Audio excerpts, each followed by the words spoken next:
Welcome back to the second part of this tutorial. I have completed joining in all the squares. Now there are ends to sew in. I will sew in all it together later. As you can see, there is a groove in this part.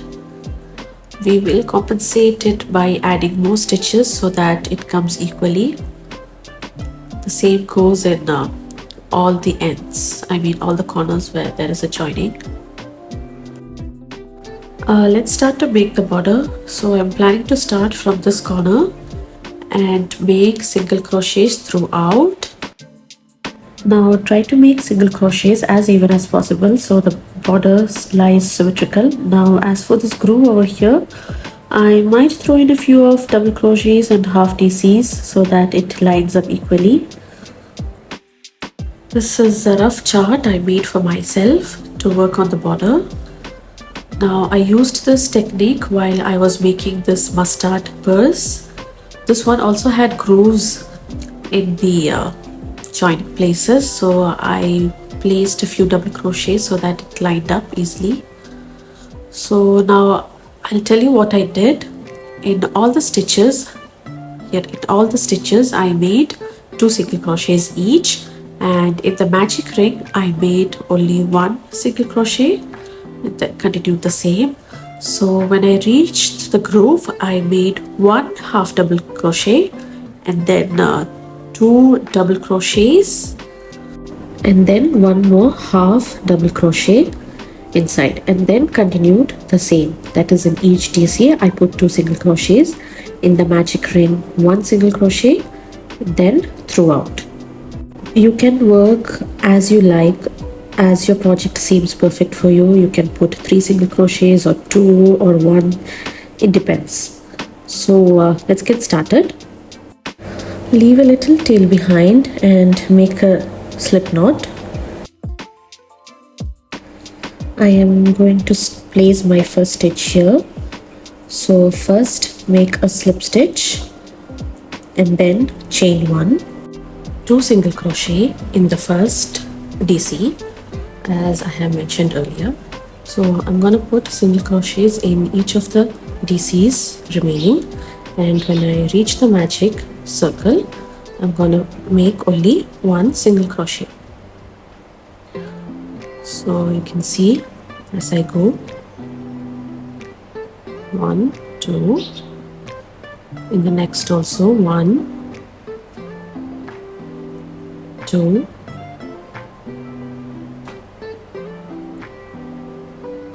again 2 single crochets, 1, 2, and this is the last one before the magic ring, 1 and 2. So this is where the granny square has started. That is where the half granny square has started. So I'm going to place only 1 single crochet in this magic ring.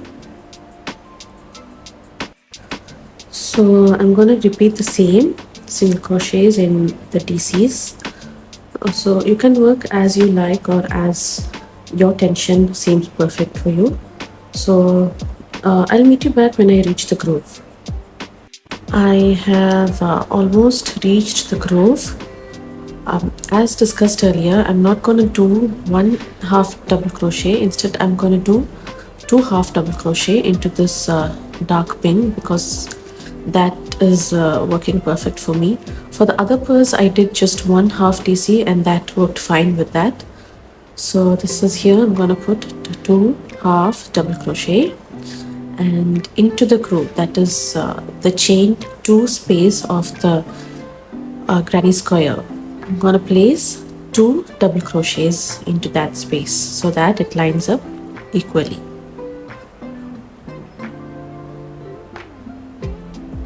So that's the first double crochet. There are many yarn tails behind. I'll work upon them later. So that's 1 DC and the second DC. Now moving on to the half double crochet here, I'm going to place moving on to the half granny square here into this dark pink. I'm going to place 2 half double crochet. So that's 1 and 2. So as I have mentioned more times, you can work as you like. Maybe in the groove you can add 3 double crochets or 3 half double crochets. It depends upon your tension. So I'm going to repeat the same throughout. I will meet you back when I reach the next groove. So you can either pause the video or fast forward it.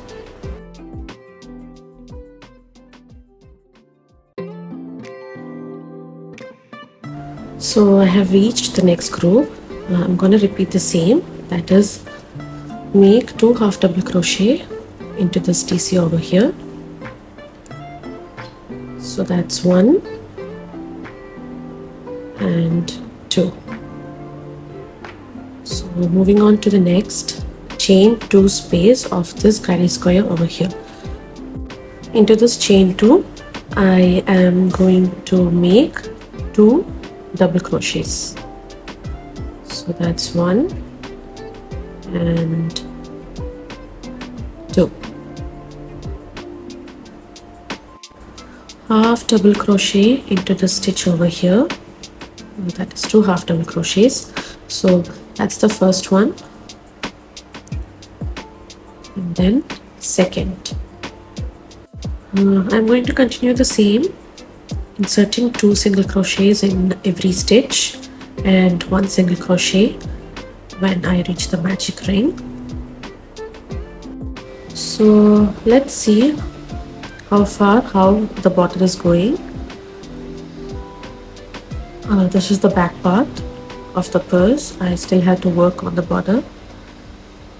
The groove looks okay for me, and this is where we started the border.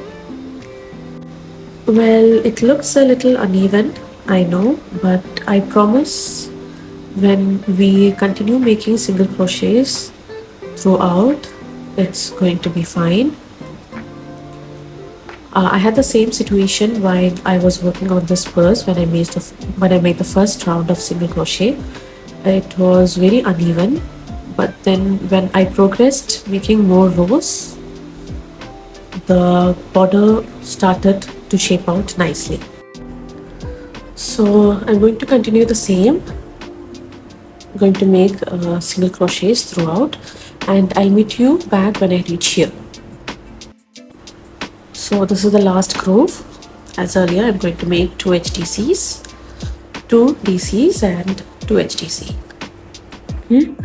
Now I have reached the beginning stitch.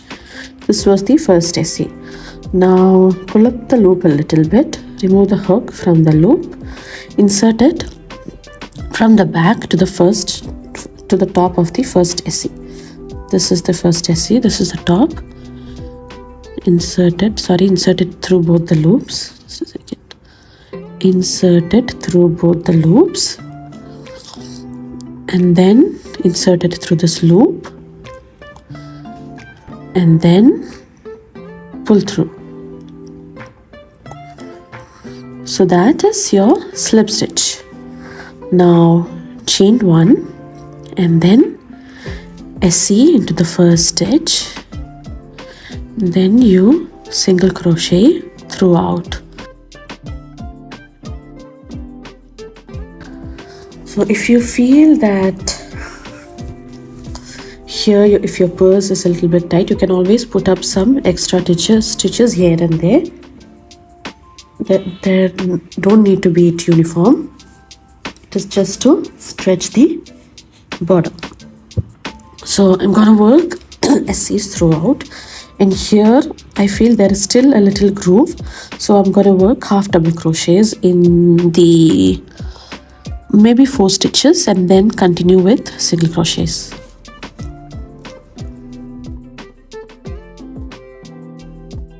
I have reached the groove almost.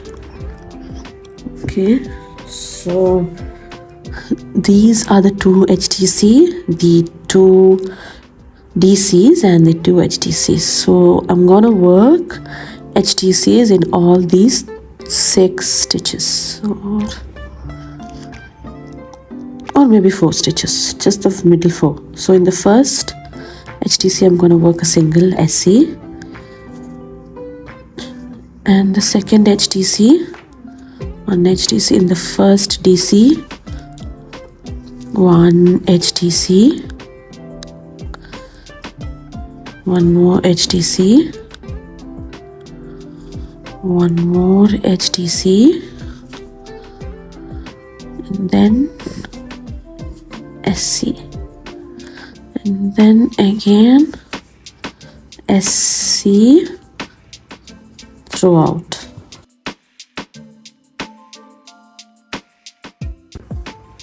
Just checking whether it has come nice. Yeah. I am going to continue the same SC throughout, and let's see how many rows I'm going to make. So I made a total of 6 rows of single crochet. Now this is the last row. I just need to work a few more single crochets, and then I can sew in all the ends. So these are the last stitches here, and that's the last single crochet. So instead of slip stitching, I'm going to do a invisible stitch. So pull through the yarn a little bit, leave a little bit of tail behind to sew in the ends, and then trim it and pull the loop completely. Down the end.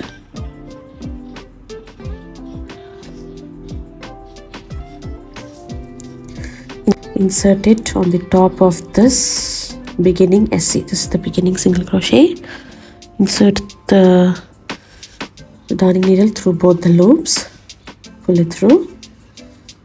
Okay, you can see, and then insert it to the last SC only in the back loop. Only through the back loop. Okay, and pull it nice and tight. So you see, there's no mark of the slip stitch if you do invisible seam. And then to sew in all the ends. For this, just make one more in the opposite side so that it is locked. That is through this side so that it is locked. Okay. This is where we did all the stitches, and then you can sew in the ends.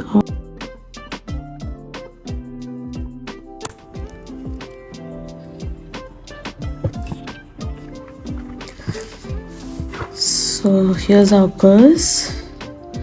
Now I have inside also, I have a few more ends to sew in. Let's see. And like this purse, I'm gonna make a small, let's see this, like this loop here, so that I can attach something like this on my purse, and then maybe later I can make a cord and use it as a handle. Well, I haven't decided yet. So I will just show you how to make this loop, and we will end this tutorial. It's totally up to you whether you want to make this loop, or maybe you can leave the purse as you like, sew in a liner along with the zipper. It's totally up to you. So I'll show you how to make the loop. I'm going to use the same color as that of the border.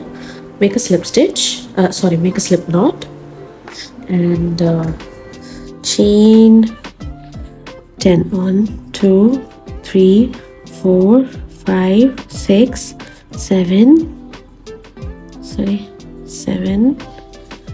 8 9 10. Make one more single crochet into the leave the first chain, then single crochet into the back loop of the second chain. So you're going to continue the same till the end. So you will have uh, 10 single crochets.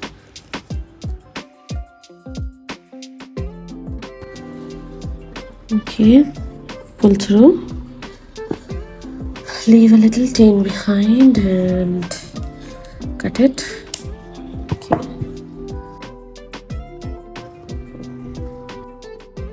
So this is what we are going to use as a loop and attach it to the purse. So let's start attaching this loop.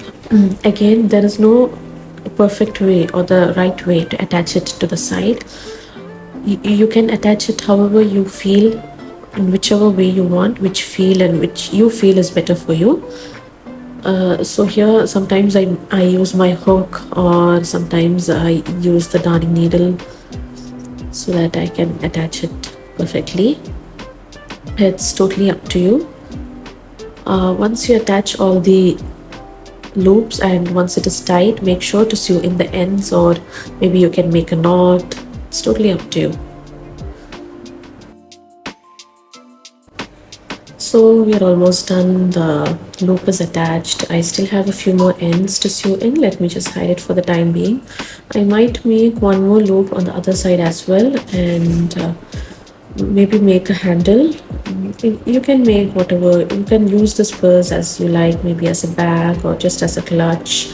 Maybe you can sew in a liner and a zipper alone. Thanks for watching my tutorial. I hope this was helpful for you. I'll come again with another tutorial very soon. Thank you.